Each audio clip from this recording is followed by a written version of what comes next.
네, 오늘 하나님 말씀 출애굽기 8장 20절부터 32절까지 길어서 이동주 형제님 대독하겠습니다. 여호와께서 모세에게 이르시되 아침에 일찍이 일어나 바로 앞에 서라. 그가 물 있는 곳으로 나오리니 그에게 이르기를 여호와께서 이와 같이 말씀하시기를 내 백성을 보내라. 그러면 그들이 나를 섬길 것이니라. 내가 만일 내 백성을 보내지 아니하면 내가 너와 내 신하와 내 백성과 내 집들에 파리떼를 보내리니 애굽 사람의 집집에 파리떼가 가득할 것이며 그들이 사는 땅에도 그러하리라. 그날에 나는 내 백성이 거주하는 고센 땅을 구별하여 그곳에는 파리가 없게 하리니 이로 말미암아 이 땅에서 내가 여호와인 줄을 내가 알게 될 것이라. 내가 내 백성과 내 백성 사이를 구별하리니 내일이 표징이 있으리라 하셨다 하라 하시고 여호와께서 그와 같이 하시니 무수한 파리가 바로의 궁과 그의 신하의 집과 애굽 온 땅에 이르니 파리로 말미암아 그 땅이 황폐하였더라. 바로가 모세와 아론을 불러 이르되 너희는 가서 이 땅에서 너희 하나님께 제사를 드리라. 모세가 이르되 그리함은 부당하니이다. 우리가 우리 하나님 여호와께 제사를 드리는 것은 애굽 사람이 싫어하는 바인즉 우리가 만일 애굽 사람의 목전에서 제사를 드리면 그들이 그것을 미워하여 우리를 돌로 치지 아니하리이까. 우리가 사흘길쯤 광야로 들어가서 우리 하나님 여호와께 제사를 드리되 우리에게 명령하시는 대로 하려 하나이다. 바로가 이르되 내가 너희를 보내리니 너희가 너희의 하나님 여호와께 광야에서 제사를 드릴 것이나 너무 멀리 가지는 말라. 그런즉 너희는 나를 위하여 간구하라. 모세가 이르되 내가 왕을 떠나가서 여호와께 간구하리니 내일이면 파리떼가 바로와 바로의 신하와 바로의 백성을 떠나려니와 바로는 이 백성을 보내어 여호와께 제사를 드리는 일에 다시 거짓을 행하지 마소서 하고 모세가 바로를 떠나 나와서 여호와께 간구하니 여호와께서 모세의 말대로 하시니 그 파리떼가 바로와 그의 신하와 그의 백성에게서 떠나니 하나도 남지 아니하였더라. 그러나 바로가 이때에도 그의 마음을 완강하게 하여 그 백성을 보내지 아니하였더라. 네, 하나님 백성 이스라엘이 애굽의 바로 왕 밑에서 종살이를 했습니다. 이제 때가 돼서 하나님께서 자기 백성을 찾으시고 이제 구출하셔서 가나안 땅으로 옮기시려고 했습니다. 그런데 바로가 호락호락 넘어갈 사람이 아니죠. 아주 완강하게 거부를 했습니다. 그래서 하나님께서 할 수 없이 애굽 땅에다가 10가지 재앙으로 치셨어요.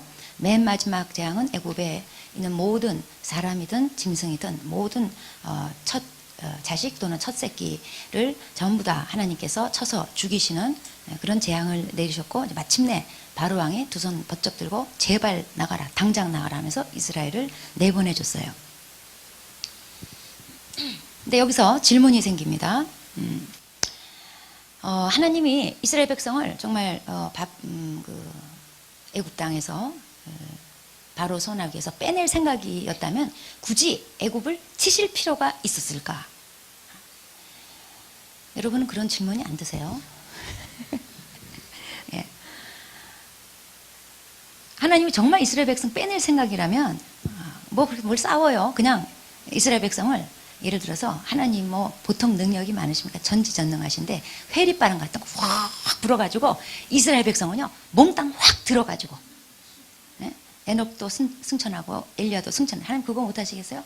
이스라엘 백성을 몽땅 들어서 휙 들어가지고 가나안 땅에다가 가나안 사람 거주민들 훅 나가라 아래가 다 쫓아내고 거기다가 확 갖다 놓고 그러면요 그 일대 팔레스타인 모든 사람 북아프리카 중동 지방 모든 사람들이 와 하고 정말 저들의 하나님이 진짜 신인가 보다 전부 다 하나님을 믿고 경외하지 않겠어요?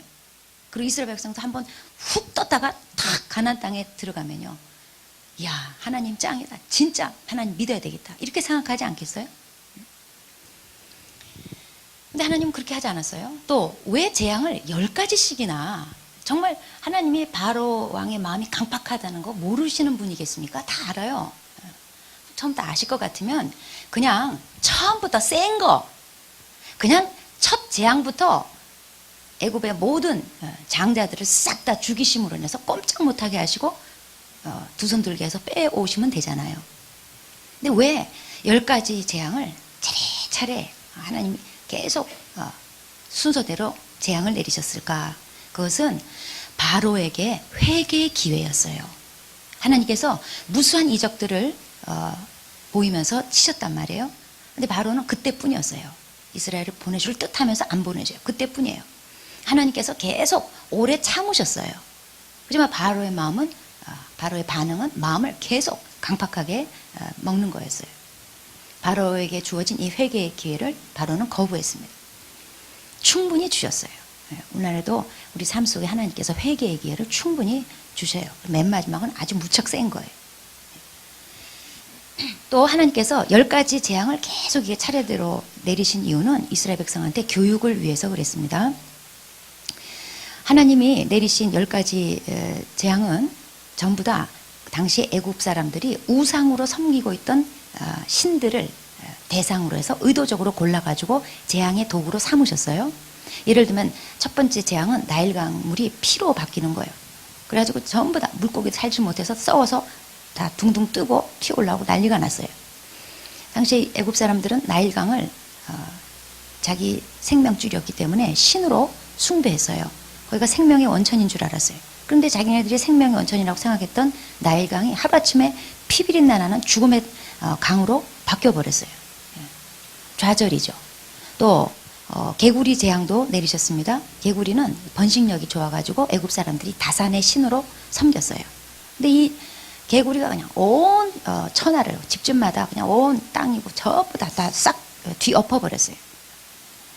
그리고 하나님께서 일시에 죽여버렸어요. 그러니까 온 천지가 개구리가 죽어가지고 썩는 냄새, 악취가 진동을 해가지고 그거 개구리 죽은 거 치우느라고 정신 못 차렸을 거예요. 이와 같이 애굽 사람들이 자기네들한테 복 준다고 믿었던 신들이 결국은 하나님의 심판으로 인해서 자기들한테 해만 된다는 거, 하나도 쓸모없는 존재라는 것을 보여주신 거예요. 이스라엘 백성이 그 쭉 과정을 보면서 야, 애굽 땅에서 그렇게 애굽 사람들 복 준다고 믿었던 신들이 아무것도 아니구나. 애굽이 잘 사는 게 저 신들이 역사에서 잘 사는 게 아니었구나. 그걸 철저히 깨달을 기회가 됐던 거예요. 애굽 사람들이 숭상하던 게 결국은 악취를 풍기고 해가 되는 것으로 바뀌었단 말이에요. 애굽 사람들이 숭배하던 게 하나님 앞에는 하나도 가치가 없고 심판의 대상뿐이라는 것을 철저히 배우게 됐던 거죠. 그래서 이스라엘 백성이 미련 없이 애굽과 애굽에 있는 것들을 놔두고 애굽의 신들을 미련 없이 버리고 떠날 수 있게 교육하신 거예요. 그 다음에 결국 애굽에 내린 여러 가지 재앙은 애굽 신들을 향한 재앙 심판이었는데 하나님께서 참신이 누구냐, 하나님 백성을 향해서 말씀하시는 거예요. 정말 참된 신이 누구냐, 나다, 나 여호와다. 이것을 교육하시기 위해서 애굽의 소위 신들을 하나님께서 다 재앙으로 다 골라가지고 내리치신 거예요. 또 오늘날 우리들한테도 하나님께서 교육을 위해서 이 10가지 재앙을 다 허락하신 겁니다. 바로가 아무리 맞서고 아무리 고집부리고 아무리 거짓말로 살살 요리 피하고 조리 피하고 해도 하나님의 구속사를 대항하는 모든 인본적이고 사탄적인 세력들은 결국 하나님의 구속사 앞에서 다 무너진다는 거예요. 결국은 하나님이 최후 승리를 한다는 것을 오늘 우리들에게도 교육시키고자 하나님께서 이 10가지 재앙을 차례차례 내리시고 마지막에 하나님께서 최후 승리를 거두셨어요. 오늘 읽은 이 말씀은 10가지 재앙 중에서 4번째 재앙에 해당하는 파리떼 재앙입니다. 파리떼가 온 땅을 습격한 재앙이에요. 오늘 20절에 보면 하나님께서 모세한테 오늘 아침 일찍 바로한테 가라. 바로가 나일강으로 나올 건데 그한테 가서 내 백성을 보내라. 그들이 나를 섬길 거다. 그렇게 하지 않으면 내가 애굽 집집에 그리고 온 땅에 파리떼를 다 뒤덮어버릴 거다. 그러나 이스라엘 백성이 사는 고센 땅은 내가 면제시켜 줄 거다. 이스라엘에게 10가지 재앙을 내리셨는데 앞에 3 재앙은 이스라엘 백성은 면제받았다 그런 기록은 없어요. 그러니까 어쩌면 이스라엘 백성도 같이 이것을 다 겪었던 것 같아요. 그런데 이 파리떼 재앙부터는 하나님께서 구별을 해줘요. 그래서 내가 내 백성은 보호해준다. 애굽 땅에는 재앙이 임할 것이다. 하나님께서 분명히 이렇게 구분하십니다. 여러분, 파리떼 재앙, 이게 재앙 같아요? 파리 좀 오면 뭐 어때? 그런 걸까요? 여기서 말하는 파리는요, 지파리가 아니고 우리가 여름에 뵙는 그 지파리가 아니고 말파리 또는 피파리라고 그래가지고 사람하고 가축 뭐 이런 거를 그냥 막 사정없이 쪼아대가지고 피도 빨아먹고 아주 그냥 못 살게 구는 아주 무서운 팔이에요. 그래서 시편 78편 45절에 지금 이때 상황을 이렇게 기록하고 있어요. 쇠파리 떼로 그들을 물게 하셨다고. 이게 무는 팔이에요. 근데 하나님이 이 재앙 때 쓰신 뭐 개구리, 이, 파리, 메뚜기, 우박, 오늘날 우리들한테 별로 감이 안 와. 이게 뭐 재앙이 될 수 있을까? 뭐 이렇게 뭐 동화책도 아니고 뭐 이렇게 촌스럽게 개구리, 파리, 뭐 이 뭐. 예. 이건 그 시대라서 그 옛날 고대 사회라서 그 시대라서 그런 거고요. 만약에 하나님은 오늘날 우리한테 재앙을 내시면 사이버 재앙이에요. 통신망, 교통망, 에너지망 전부 다 마비시켜버려요. 우리 얼마 전에도 뭐 지금 그런 위기 처해가지고 한때 한국 사회가 소란이 났었었는데 이거 마비되면 우리 다 끝이에요. 예. 자, 이때는 그냥 파리 시대, 메뚜기 시대, 뭐 개구리 시대이기 때문에 하나님께서 그걸로 치신 겁니다. 그리고 그것들이 다 그들의 신이었어요. 그래서 이제 파리대가 습격을 했습니다. 그리고 그 땅이 황폐하게 됐다고 성경에 기록하고 있어요. 아마 농작물들까지 전부 다 이게 절단을 냈던 것 같아요. 그러니까 이제 바로가 겁에 질렸어요.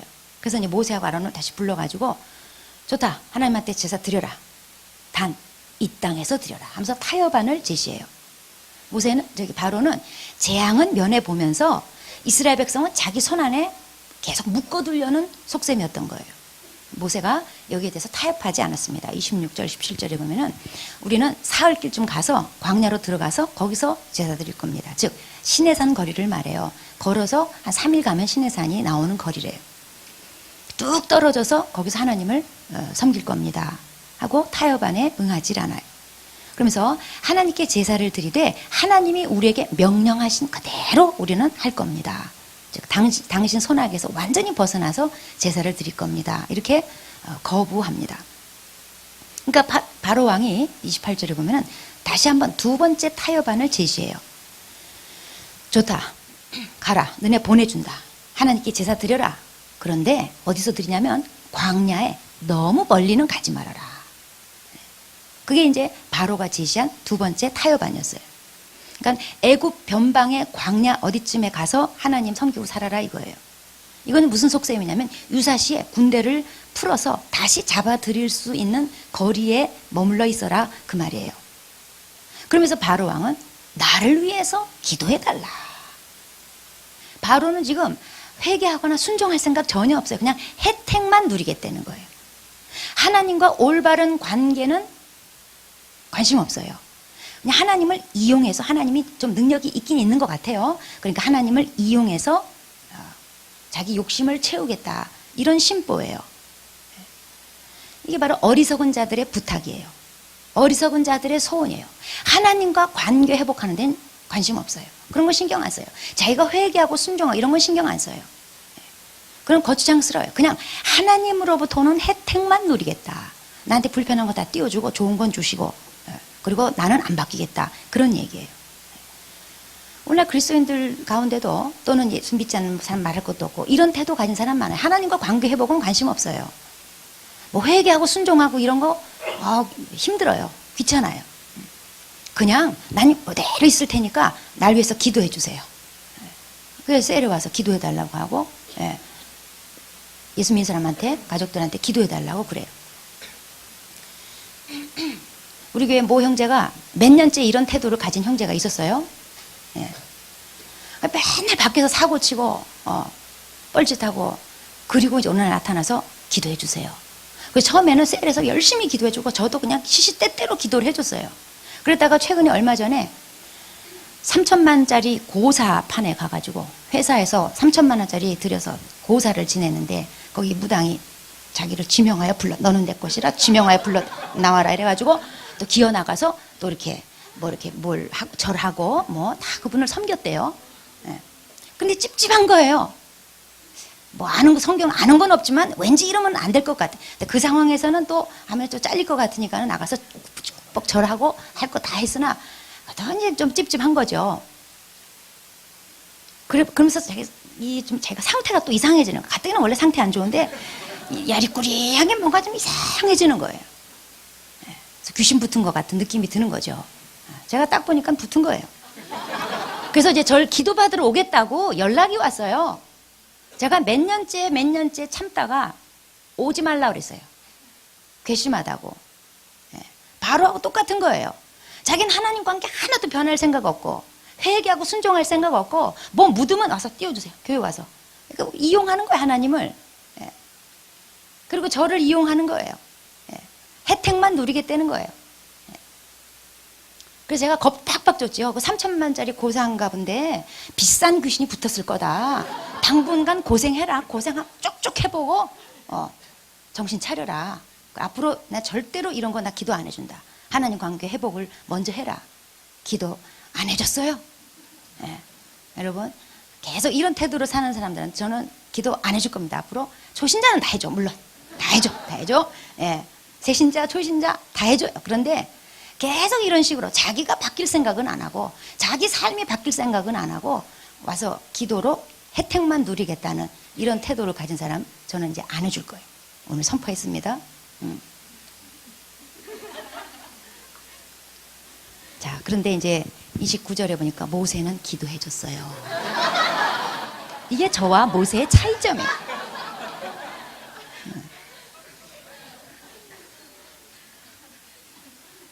저는 이럴 때 제가 모세 수준이 아닌 게 너무 감사하고 다행이라고 생각을 해요. 모세가 이제 기도하겠다고 하면서 바로한테 경고합니다. 다시는 거짓말하지 마소서. 말 바꾸지 말라 이 말이에요. 그 이제 결국 하나님께서 모세의 기도대로 이제 그 파리대가 일시에 다 사라졌어요. 하나님 말씀대로 이제 이스라엘 사는 고센 땅에는 이제 그 습격이 없었어요. 하나님이 이스라엘 사는 고센 땅은 이렇게 구별해 주신 것은 이스라엘 백성이 애굽에 속하지 않고 나에게 속했다, 하나님께 속했다는 것을 분명히 보여주시기 위한 거였어요. 이 재앙의 주관자가 누구며 이 재앙의 목적이 뭔지를 뚜렷이 보여주기 위해서 자기 백성 땅에는 재앙이 임하지 않게 하셨어요. 이제 파리떼가 싹 떠나고 나니까 바로 마음이 또 싹 바뀐 거예요.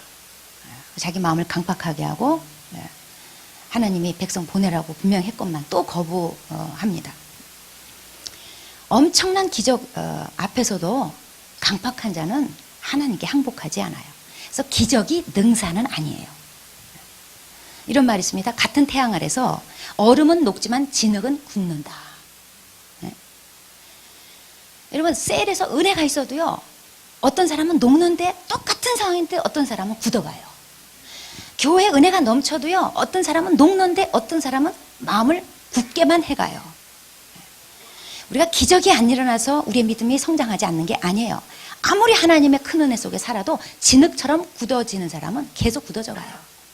그래서 우리는 어쨌든 간에 지금 은혜가 없어서가 아니고 기적이 안 나타나서가 아니고 내 마음이 강팍해서니까 어떻게 해서든 내 마음이 강팍해지지 않도록 마음 관리를 잘해야지 돼요. 항상 부드럽고 겸손한 마음, 옥토와 같은 마음, 씨만 덧져졌다면 열매 맺을 수 있는 그런 마음밭을 늘 관리를 해야지 돼요. 네. 자, 오늘 우리 본문 말씀 통해서 이제 바로는 사탄을 예표한다고 하는데 이스라엘이 출애굽하는 것은 구원의 예표예요. 구원이라는 것은 하나님이 사탄 수하에 종살이하던 내 백성, 하나님의 백성을 구출해내는 게 그게 구원이에요. 근데 바로가 이 10가지 재앙을 당하면서 보여주는 태도는 뭘 말해주냐면 오늘날 사탄이 하나님의 백성 가지고 계속 실랑이를 벌이는 그런 모습을 예표하는 거예요. 특별히 오늘 본문은 사탄이 그리스도인들을 자기 영향력 아래 잡아두려고 발버둥 치는 모습을 보여주고 있어요. 그래서 그럴듯한 타협안을 가지고 협상하려고 드는 거. 그래서 성도들이 이 고전적인 사탄의 수법에 맨날 속아가지고 유혹받고 그리고 결국 사탄의 영향력 아래 살곤 해요. 오늘 우리가 여기에 대해서 좀 경각심을 가지려고 말씀을 좀 자세히 보겠습니다. 25절에 보면은 바로가 이제 파리떼가 습격해가지고 그냥 정말 끔찍하고 징그러운 장면이 펼쳐졌어요. 막 왕궁에도 식탁마다 파리떼가 덮칠 거고 밥상 차리는 거기 다 덮칠 거고 막 얼굴이고 손이고 막 파리떼가 덮쳐가지고 물고 뜯고 난리가 났겠죠. 그래서 사람한테 끝난 게 아니라 가축이랑 농작물까지 땅까지 다 황폐해졌다는 거예요. 얼마나 끔찍해요. 근데 이게 싹 이제 사라졌어요. 자, 이 파리떼가 습격했을 때 바로가 25절에 보면은 1차 타협안 가라. 하나님께 제사 드려라. 근데 이 땅에서 자, 바로가 이 땅에서 하나님을 섬기라는 거예요. 이거는 하나님을 섬기는 거 내가 인정해 준다. 그런데 내 손 안에서, 내 손아귀에서 벗어나면 안 된다. 나 그건 인정 못 하겠다. 그런 얘기예요. 이 땅, 애굽 땅, 무슨 땅이에요? 바로가 주인인 땅이에요. 그리고 애굽의 법이나 종교나 문화가 지배하는 땅이에요. 그래서 그 땅에서 하나님을 섬기는 것은 애굽 사람한테 궁극적으로 저항할 수 없어요. 눈치를 살살 봐야 되는 땅이에요. 그래서 바로의 땅에서 하나님을 섬기면, 이 땅에서 하나님을 섬기면 무슨 사태가 벌어지냐. 모세가 이런 말을 했어요.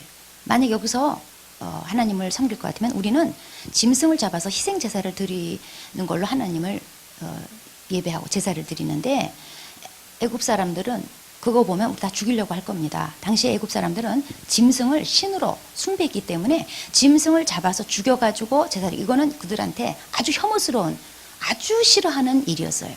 그래서 이스라엘 백성들이 툭 하면 뭐 어린 양을 잡고 염소를 잡고 뭐 더군다나 소를 잡고 수송아지 잡고 이렇게 되면 애굽 사람들은 기겁을 하고 혐오감 때문에 애굽 사람 돌로 쳐 죽일 거라는 거죠.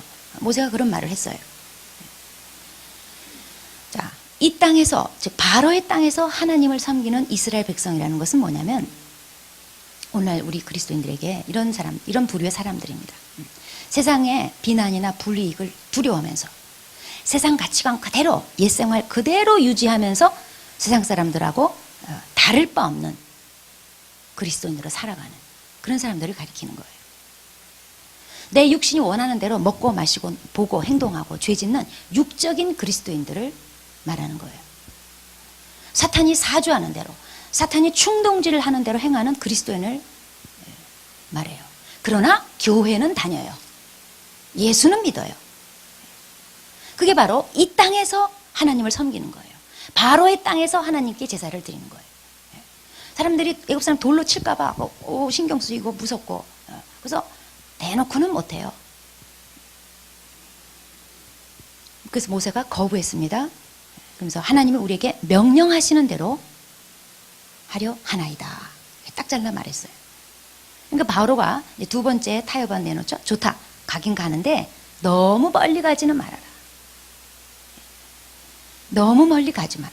그러니까 바로 자기가 감시할 수 있고 여차하면 공격할 수 있는 사정권 내에 자기가 다시 잡아들일 수 있는 그런 위치에 머물러라. 거기서 마음껏 하나님을 섬겨라. 그런 타협안이에요. 자, 멀리 가지 않는 그리스도인, 멀리 가지 않은, 먼 곳이 아닌 거기서 하나님을 섬기는 이스라엘 백성, 하나님 백성. 이건 오늘날 어떤 사람들을 가리키겠어요? 이런 사람들은 육적이고 세상적으로 살진 않아요. 그러나 헌신의 경계선에 살면서 너무 헌신하려고 하지 않는, 너무 헌신하는 것을 애써 주의하면서 너무 헌신할까봐 경계하는 그런 그리스도인들을 가리키는 거예요. 너무 헌신하는 것을 너무 멀리 가는 것으로 여겨요. 그거는 비이성적이고 광신적인 태도이기 때문에 내가 그렇게 빠지면 안 된다. 너무 빠지면 안 된다. 그래서 늘 자기 자신도 아주 이성적으로 깨어 있으면서 경계하는 그런 그리스도인. 그리고 다른 사람들이 지나치게 헌신하며 사는 거 그거 옳지 않다. 비판하고 비난하는 그런 그리스도인을 가리킵니다. 이번 주간이 예수님 십자가에 못 박혀서 죽으신 것을 기념하는 고난주간입니다. 예수님이 못 박히시기 전에, 직전에, 고주간 바로 전에 한 여자로부터 극단적인 헌신을 받은 사실이 성경에 기록되어 있어요. 마가복음 14장 3절부터 9절까지 보면은 예수님께서 나병 환자 시몬 집에 가서 식사를 하시는데 한 여자가 오더니 향유, 옥합, 병을 가져오더니 갑자기 그것을 깨가지고는 예수님 머리에다가 부었어요. 그때 그 방 안에 있던 사람들의 반응은 일시적으로 갑자기 분위기가 싸해지더니 사람들이 막 화를 낸 거예요. 어찌하여 이 향료를 허비하냐.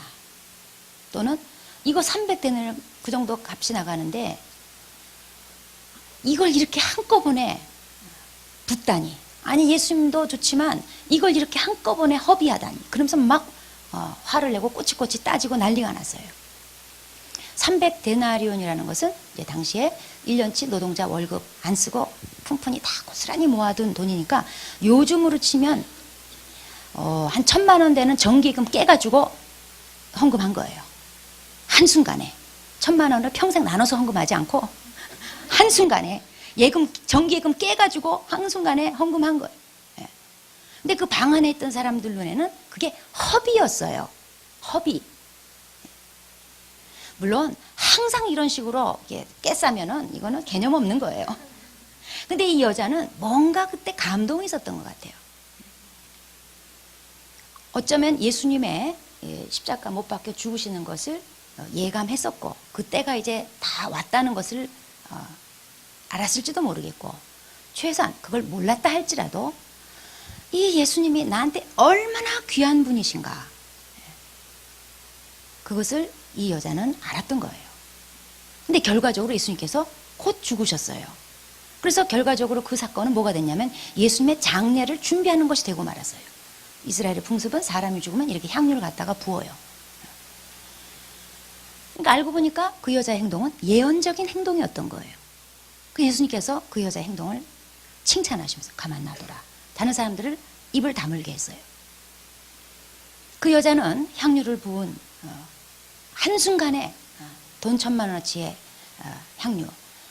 돈 많은 사람한테 1,000만 원이야 뭐 큰 돈 아니겠지만 이 여자는 분위기상으로 봤을 때 이 여자는 그게 전 재산이야. 전 재산. 가진 모든 거였어요. 그것을 일순간에 예수님에게 전부 다 부어버린 그 여자. 이 여자는 자기를 구원하신 예수님의 가치가 그 향료 300데나리온을 밖에 표현될 수 없는 게 그게 이 여자한테는 아쉬웠어요. 자기가 가진 게 전부 다였어요. 자기가 표현할 수 있는 모든 거였어요. 어쩌면 이 여자의 심정은 그것도 내가 받은 구원, 내가 만난 예수님 그 가치에 비하면 이것도 모자란다 라고 생각했을지 몰라요. 그 여자는 향유를 물질적 가치로 본 게 아니라 그 여자 눈에는 자기가 받은 구원의 가치, 자기가 알게 된 예수님의 가치를 봤던 거예요. 그래서 뭐라도 아깝지 않았던 거예요. 그런데 아직 예수님의 가치를 제대로 모를 때, 구원의 가치를 제대로 모르는 자에게는 그 여자 너무 멀리 갔어. 너무 멀리 갔어. 믿어도 저렇게 믿으면 안 돼. 지 앞가름도 해야지. 앞일도 생각해야지. 너무 멀리 갔어. 이 말은 무슨 말이에요? 예수님께서 일순간에 300데나리온, 일순간에 전재산, 일순간에 돈 1,000만 원을 받으시기에는 그분은 너무나 과분한 분이라는 그런 평가예요. 여러분 내 안에 나 너무 멀리 간 거 아니야? 지금 너무 멀리 가는 거 아니야? 여러분 그런 소리 혹시 들리세요? 나 너무 헌신하는, 나 너무 주님한테 빠지는 거 아니야? 나 너무 교회 빠지는 거 아니야? 그런 소리 들리세요? 그러면 이렇게 한번 질문해 보세요. 내게 예수님의 가치는 과연 뭔가? 나한테 구원의 가치는 과연 뭔가? 한번 질문해 보세요. 사탄은 예수님의 가치 그리고 구원의 가치를 어떻게든지 축소하려고 노력하고 그리고 세상의 가치, 세상적 가치가 얼마나 중요한지를 각인시키려고 발버둥을 쳐요. 왜 그럴까요? 그렇게 해놓으면 자신의 영향력을 확대하기 때문에 그렇습니다.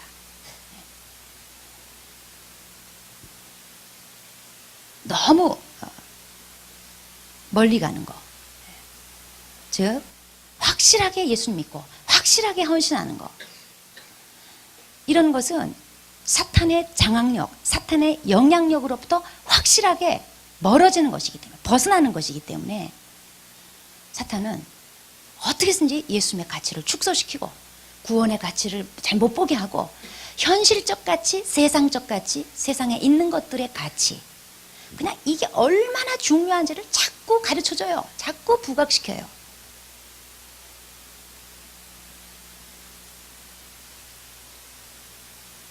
그래서 하나님은 이스라엘 백성한테 바로의 땅 떠나서 멀리 멀리 가서 하나님을 섬겨라, 그렇게 말씀하신 거예요. 그래서 바로는 모세에게 타협안을 내놨죠. 이 땅에서 섬겨? 그래. 근데 이 땅에서 가야 돼? 그러면 바로 변방에서, 멀지 않은 곳에, 가까운 곳에서 이렇게 타협안을 내놨어요. 만약에 이 말을 이스라엘 다른 사람들이, 다른 이스라엘 백성들이 들었다면 아마 이렇게 나왔을 거예요. 아, 이제 그만해라, 그만해라. 그냥 받아들여라. 바로도 많이 인심 쓴 거다. 우리 절충선에서 그냥 만족하자. 너무 이러면 바로 열받으면 아무것도 살아남는 거 없다. 우리 다 망한다. 누가 알아? 애국 변방에서 하나님을 섬기면 그들한테 전도가 될지 누가 알아? 이래서 술 먹는 거예요. 네. 술 먹는 세론들 또 품어야 되니까 같이 술 먹어주는 거예요. 네. 술 먹는 그리스도인들, 아니 그리스도인, 세상 친구들 전도해야 되니까 온갖 자리 다 끼는 거예요. 모 형제가 이제 술 안 먹으려고 결심을 했어요. 그냥 정말 한번 잘 믿어보려고 했어요. 근데 오랜만에 친구가 미국에서 왔어요. 옛날 절친 술 친구가. 나 이제 술 안 먹어. 아니, 너를 먹으려는 게 아니라 나 옛날에 거기 그 마담죽 다시 거기 좀 다시 소개해줘. 그래서 템프로에다가 연락을 했대요. 그랬더니 그 일대에 그냥 연락이 쫙 깔려가지고 사방에서 전화가 와가지고, 안녕하십니까? 아직도 잘 계십니까? 한번 오셔야죠. 한번 놀러 오셔야죠. 이래가지고 또 안 갈 수가 없어서, 그래가지고 먹고 자빠져가지고 몇 달 동안 헤매고 교회를 또 못 나왔어요. 그 친구 마음 상하게 할까봐. 그 친구도 전도해야 되기 때문에 술집을 소개해줘야 되면 할 수 없이 소개해줘야 됐었어요. 예. 너무 멀리 가면 전도가 안 되니까. 근데 이게요, 전도 하기도 전에 지전도나 잘하세요. 그냥 나부터 무너져요.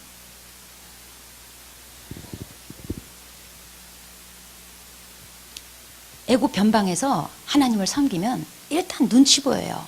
신경 쓰여서 과연 하나님께 경배 드리는 게, 하나님 섬기는 그것마저도 중단되는 거예요.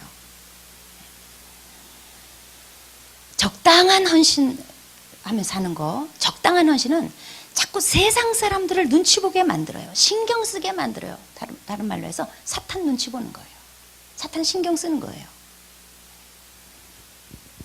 여러분, 세상 사람들과 사귀는 것을 중단하는 거. 그렇다고 해서 우리 뭐 직장 뭐 끊어버리고 그 말 절대 아니에요.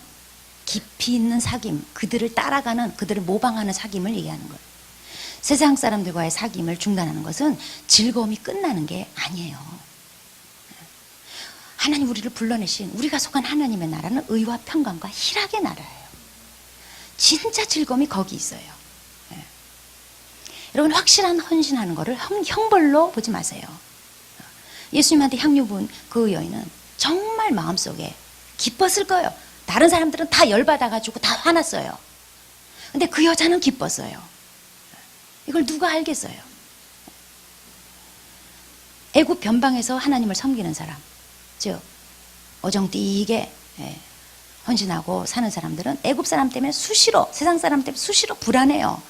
기쁨이 애국의 정세에 따라서 좌우되기 때문에 별로 기쁨도 없어요. 적당하게 헌신하고 사는 사람들 과연 기쁠까요? 그렇지 않아요. 제가 아는 범위 내에서는 절대 그렇지 않아요. 늘 불안해요. 예수님한테 향유 부은 그 여인을 하나님께서 영원히 기억하시고 그에게 상급을 주셔요. 그래서 예수님께서 복음이 전파되는 곳마다 이 여자가 기억되도록 하라, 이렇게 말씀하셨어요. 확실한 헌신을 사실 안 하면 내 손해입니다. 오늘 주일, 다음 주일이 저희 이제 부활 주일이고, 오늘 주일이 종려 주일이라고 그래가지고 예수님께서 십자가 못 박혀 죽으시기 위해서 예루살렘으로 입성하실 때 이제 나귀를 타고 입성하시고 많은 사람들이 종려나무로 흔들면서 호산나 호산나 찬양하고, 사람들이 겉옷을 벗어서 예수님 가시는 길에 깔아주고 예수님을 막 따라갔어요. 그래서 그것을 기념해서 오늘 이 주일을 종려 주일로 또 기념합니다. 자, 예수님께서 이제 나귀를 타고 이제 입성할 때 거기에 일대가 소동이 났다고 표현될 정도로 떠들썩했어요. 그러니까 바리새인들이 이게 딱 못마땅한 거예요. 그래서 쟤네들 좀 조용히 시키라고. 뭐 왜 이렇게 떠들어대세요? 뭐 찬양 꼭 떠들어야 찬양이냐면서 막 뭐라고 했어요. 예수님께서 하신 말씀이 만약에 이들이 침묵하면 돌들이라도 소리를 지르리라 그랬어요. 무슨 얘기예요? 너 헌신 안 해? 너 너무 멀리 가는 거 못마땅하니? 나 그러면 돌들이라도 시키면 돼. 주님은 돌도 시키고 나기도 말하게 하고, 주님은요 방법 없어서 나에게 헌신하는 게 아니에요. 너 헌신 안 해? 내가 그럼 딴 사람 시키면 돼. 그래서 돌들이 소리 지르는 거예요. 제가 돌이에요. 누군가가 헌신 안 하면 그 사람만 손해예요. 하나님은 돌 시켜서라도 해요. 그래서 여기 정말 멀리 가서 지금 주님 섬기시는 여러분, 돌입니다. 당신은 누군가가 거부한 걸 대신 하시는 거예요. 절대로 손해가 아니에요. 형벌이 아니에요. 저희 동기동창들, 저희 대학교 동기동창들은 제가 목사 된 것에 대해서 벌 받았다. 너 저보러 벌 받았대요. 너 학교 다닐 때 옛날에 그렇게 예수님 사람 욕하고 못 살게 굴더니 너 벌 받은 거다. 벌 받은 거다. 벌 받았다 너는. 걔네들이 내 속을 어찌 알리요. 걔네들이 내 정말 깊은 평안과 기쁨을 누가 알리요. 걔네들 눈에는 제가 벌 받은 거예요. 뭐라고 생각하면 어때요? 어차피 대화도 안 되는데.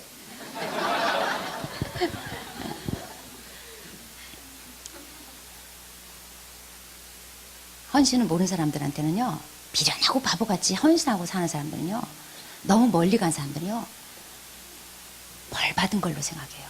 저 얼마나 힘들까. 아유. 그래서 오늘 끝나고 또 밤에 또 맥주 한잔 탁 마시고,